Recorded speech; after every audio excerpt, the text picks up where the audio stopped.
Hi, my name is Mystique Gardner, and this is my 21st year in teaching. Um, this is my first class working towards building leadership. So this week, learning all the new technology and getting back in the swing of being a student has definitely challenged me. But I'm really excited after reading the articles that we had about pursuing my building leadership. This is my family.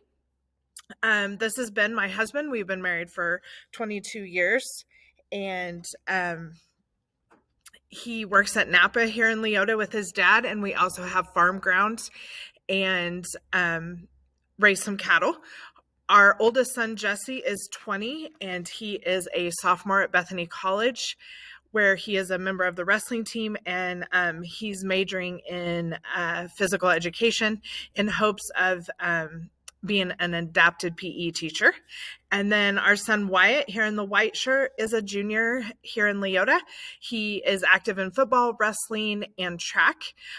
Football season this year, he was a member of our team that was our first championship football team in school history. So that was very exciting for them. And then he had a very good wrestling season also, where he achieved his 100th win this year, and he was also second at state. This picture we took just a couple of weeks ago after he finished high school season, he went into Kansas Kids, which is a big thing for our family. He placed third at that tournament in Topeka. My husband has been coaching Kansas Kids since Jesse was 4, and I have been helping as a secretary since Jesse was 5. So it's a very important thing for us. Jesse has also gotten a certification to coach, and he is also a referee. And Wyatt this year also got his coaching card through Kansas Kids and was CASE certified also as a wrestling referee. So wrestling is a big part of our lives. We also have 2 dogs. We have Frank, who is a 2-year-old German Shepherd, and we have Newt, who is a 6-year-old Australian Shepherd. And they are known as the Napa dogs here in town, as they go to Napa every day with Ben. I got my bachelor's degree in elementary education from Fort Hays, and I also have a master's from Fort Hays in special education. So that is one reason that I chose Fort Hays to go with the building leadership program, is because I've had such great experiences with Hays for my bachelor's and my master's. A little bit background on my teaching experience. I student taught in kindergarten, and then the first year, my first job I got was at a small rural school in Shallowater. And it was the last year it was open, and I taught 6th grade. So jumping from kindergarten to 6th grade was definitely a challenge, but it was a great year. After that, I drove to Deerfield for a year from Leota, and I taught kindergarten there. And then the next year, I was able to get back closer to home in Scott City, and I taught 1st grade there for 8 years. So the first 10 years of my teaching career, I drove every day, and I knew no different. So the drive was actually kind of nice. Then I was starting to miss out on family things, and a job came open at Leota in 4th grade. So I applied, and I was able to get that job. And I was a 4th grade reading and social studies teacher for 3 years. And then what I always thought was my dream job was kindergarten, came open, and I was able to move to kindergarten. And I've been there ever since. And I do love kindergarten. I love being able to teach the kids the love to read and learning to read. It's a really fun age. Last year, we were having some problems finding a 4th grade teacher, and our kindergarten numbers were going to be down. So they asked me if I would move back to 4th grade for a year. And so I did. And at Christmas time, our kindergarten numbers had really come up to the point that we needed me to come back to kindergarten. So at Christmas last year, I moved back to kindergarten, and we were able to hire a student teacher that we'd had that fall to take over the 4th grade position. And then this year, I am teaching kindergarten, but I'm also teaching 7th grade science. Again, we were having some problems finding a junior high science teacher.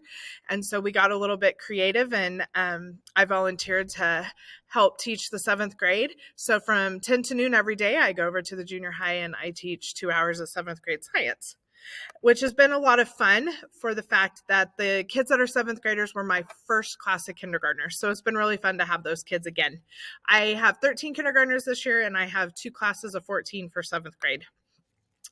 Going into our assignment and the articles that we read, the 4 characteristics that I chose to be identified in the research that I felt like kept coming up were organization, building relationships, collaboration, and to delegate. I'll start with organization and building relationships because I feel like those are 2 of the things that I'm stronger at. I love organization. I love structure. I love things to be planned. But I also know that in education, it doesn't always work that way. And sometimes you got to go with the flow and what happens, happens. But in planning events and implementing activities and things, I like to have the organization. I like to have everything there ready to go. Building relationships. I feel like the relationship building is one of the biggest key components in education. We have to build the relationships first before we can expect the kids to do the other things that we need them to do. If we build those relationships with parents, with students, with other staff members, everything else will fall into place. Collaboration. I'm independent and I like to do things on my own. And if it's something I'm supposed to do, I'm going to work on it. I'm going to get it done. But I need to always remember that everybody in your building, your staff, everyone has strengths, and we need to listen to everybody's ideas and work together. When we put our heads together, it's amazing what things you can come up with and do or learn from each other. To delegate, I'm getting better at this, but it's still something that I would say is a weakness for me. We got to delegate. We got to give everybody a chance to do their part and to show what they're capable of. So, when you delegate, you show them that you trust them and you're giving them some empowerment to help in what's happening. Leadership capacity. I feel like leadership capacity is what a leader can do to improve their leadership skills to make positive changes in their students, staff, and school. A leader has to be willing to grow and learn new things. It does take time and it takes effort, and a leader needs to be open-minded and willing to listen. When we start looking at the school's professional capacity, talking about recruiting, selecting, hiring staff, that's something that's becoming harder. I know for at least out here in Western Kansas, it is becoming harder to find people to fill our teaching positions. So, when looking at that, we need to promote our district. We need to have high expectations when we're looking for people to fill those positions. We've got to give those teachers support once we get them here. We've got to work with them and show them that we're here for them, that we're on their side to help them in everything that we need to do. When we're looking at school improvement, we've got to hire that quality staff to be a part of that. The next thing, the collaborative professional culture. Again, we've got to build those relationships with your staff to get school improvement. We got to work together to set goals. We got to work together with a plan. Building leadership ties into that is we've got to be active in all of that with our staff. Again, the teacher retention, something that I feel is really important when we're looking at keeping our teachers and hiring new ones is we've got to have a good mentor program for those new teachers. We've got to have someone that's on their side to answer their questions, that's there for them, to help in all the things that come up. Do we ever think of everything? We don't, but just having that person to be there for you is very important. And as an administrator, we need to make sure we make good mentors for those teachers and pair them up accordingly. I also think as a building administrator, something that would be good is to continue to be active in those mentor meetings also. Again, relationships, students and staff. You've got to know the background of your students and staff. You've got to be there and be a big part of that. That all ties in together to reach our goals that we have for our school improvement. And implementing systems.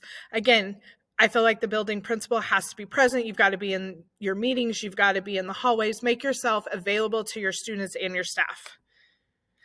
Lastly, the standard correlation. In reading the different articles, it really opened my eyes to all the things that are involved in professional capacity. It helped make me aware of the different characteristics that are involved with the different aspects of being a building leader. It is not just one thing that makes a good leader, it's many things. And staff and students' attitudes and actions reflect the leadership that they're following.